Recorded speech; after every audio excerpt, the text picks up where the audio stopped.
Salut les traders, bienvenue dans cette vidéo. Aujourd'hui, on va faire une analyse technique, donc une analyse de marché. On va essayer de trouver quelles sont les meilleures opportunités de trading pour cette semaine. Donc on va passer en revue les différents actifs, donc matières premières, indices, donc actions, crypto-monnaies et forex.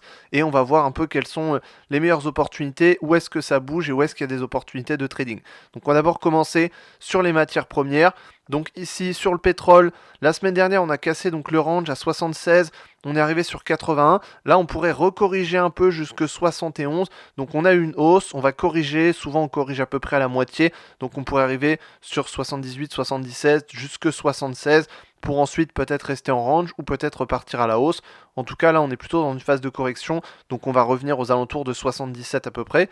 Sur le gold, donc sur l'or, on voit que ça a stagné, il n'y a pas eu beaucoup de mouvements, il y a eu des petites bougies, mais ça part petit à petit à la hausse. Donc on arrive sur 2720, on pourrait casser les 2720 à la hausse pour aller sur 2800 et plus. Si on rebondit sur les 2720, on partira à la baisse jusque 2600 et 2530. Donc ça va se jouer sur ce niveau. S'il est cassé, on part à la hausse. Si on rebondit là-dessus, on part à la baisse sur 2600 à l'intérieur de ce range. Donc ça va se jouer sur le niveau des 2720. Je pencherai plutôt pour un mouvement haussier, qu'on casse les 2720 à la hausse et qu'on aille sur 2800. Je pense que ce serait la continuation de la tendance haussière, mais à voir ce que ça va donner exactement. Ensuite, sur les indices américains, alors sur le S&P 500, on voit qu'on repart à la hausse. Donc on avait une phase de correction ici, 5750, 5800, on a corrigé un petit peu, et là on repart à la hausse, donc on repart sur 6000, on pourrait partir en direction de 6100 et plus, donc dans la direction haussière, on pourrait continuer à la hausse, donc plutôt haussier sur le S&P 500.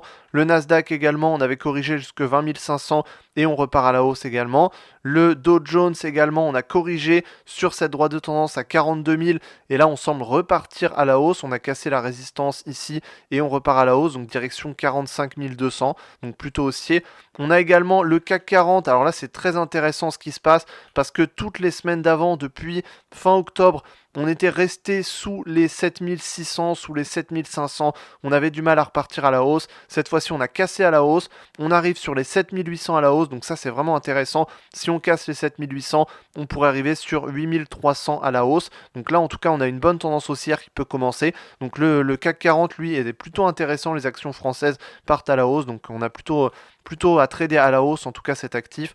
Ensuite sur les crypto-monnaies, sur le Bitcoin, on voit que ça range, mais on repart à la hausse quand même. On a corrigé sur 90 000 et on repart à la hausse. On a atteint ici un nouveau record qui est à 109 200 à peu près. Donc on voit qu'on repart à la hausse, on a une grosse mèche en haut. Donc voilà, ça montre qu'il y a du mouvement à la hausse.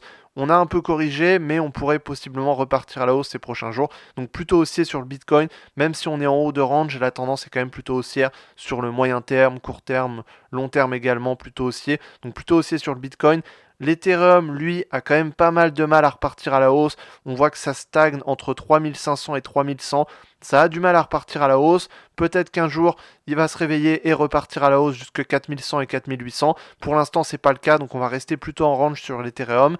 Par contre, la troisième crypto, le Ripple, très intéressant, on repart à la hausse. Ça a explosé en novembre 2024 et là, ça commence à exploser en janvier 2025 et on pourrait arriver sur 3,5 et sur le record historique qui est à ici, le record historique, il est à 3,5 justement. Donc on pourrait arriver sur un nouveau record historique sur Ripple. Donc ça peut être intéressant également, c'est une bonne crypto-monnaie qui est plutôt haussière en ce moment. Ensuite, si on passe sur le Forex, alors le Forex ici, on voit que sur le dollar, alors si on regarde déjà sur le dollar, on voit que le dollar repart à la hausse, donc ça rebondit sur cette droite de tendance depuis septembre 2024. On voit qu'on rebondit sur 109 et on repart à la hausse, donc le dollar gagne en force ici. On le voit sur l'euro-dollar, on a une tendance baissière. On pourrait continuer à partir à la baisse, même si on a ici franchi avec cette bougie, à voir ce que ça va donner. On pourrait ranger pendant un petit temps, donc là ça va se jouer sur ce niveau. On a le niveau d'ici à 1,45, donc 1,045. Si on le franchit à la hausse, ça pourrait être un retournement de tendance. À mon avis, c'est pas ce qui peut arriver, et je pense qu'on va plutôt réintégrer, soit ranger dans un premier temps ici, soit réintégrer à la baisse sous les 1,02.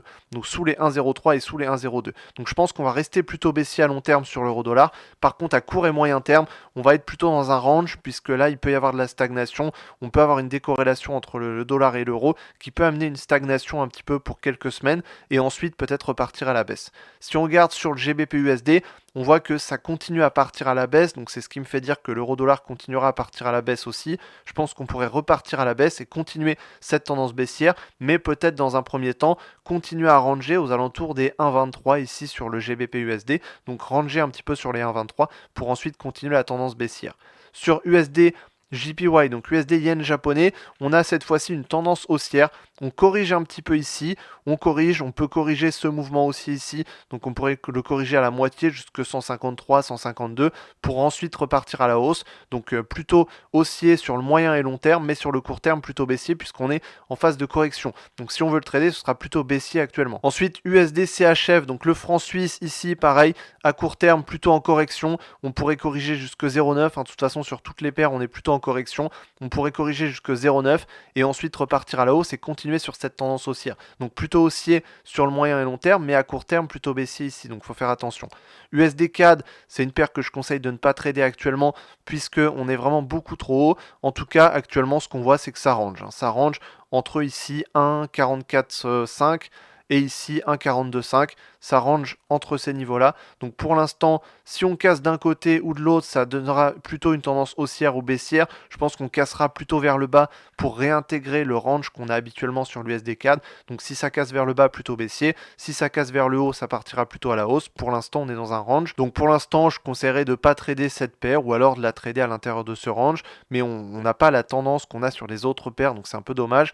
Sur AUD USD, cette fois-ci, on a la tendance baissière. Ça pourrait continuer potentiellement dans cette tendance baissière, mais là on voit qu'on a franchi cette tendance baissière. Donc si on a une vraie bougie de franchissement comme on aurait également sur l'euro-dollar, dans ce cas il pourrait y avoir un retournement, mais c'est pas ce qu'on voit sur l'indice du dollar. C'est ce qui me fait dire qu'on pourrait à terme réintégrer. Donc pareil, on pourrait ranger dans un premier temps et ensuite réintégrer sur une tendance baissière. Donc pour l'instant plutôt ranger, on pourrait trader ça plutôt sur le court terme et moyen terme dans un range et sur le long terme plutôt sur la tendance baissière. Donc selon moi, les meilleures opportunités de trading pour cette semaine, c'est sur le pétrole. On a une opportunité intéressante puisqu'on pourrait corriger le mouvement haussier qu'on a eu ici, le corriger jusque 78, 77. Donc ça laisse une petite marge pour pouvoir trader ça à la baisse avec des ventes et faire un peu de profit. Donc on a une bonne configuration. Sur l'or également, on a une bonne configuration. On pourrait avoir un regain de volatilité et donc ça pourrait partir à la hausse. Si on casse les 2720 à la hausse, on pourrait arriver sur 2800 et plus. Donc ça pourrait être intéressant de partir à l'achat sur l'or également. Et ensuite sur les indices américains, on pourrait continuer à partir à la hausse après la correction qu'on a eue il y a quelques temps. Donc le S&P 500 sur 6100, le Dow Jones sur 45 200 et le Nasdaq sur 22 200. Voilà, donc si tu veux en savoir plus sur le trading et apprendre des méthodes de trading complètes qui te permettront d'atteindre la rentabilité et de générer des revenus grâce au trading, tu peux accéder à une formation complète. Donc le lien est en description et je t'explique une formation complète, je t'explique toute ma méthode de trading concrètement pour pouvoir l'appliquer et générer des revenus grâce à ça. Donc j'espère que je t'ai aidé dans cette vidéo et je te dis à la prochaine dans une autre vidéo. Salut!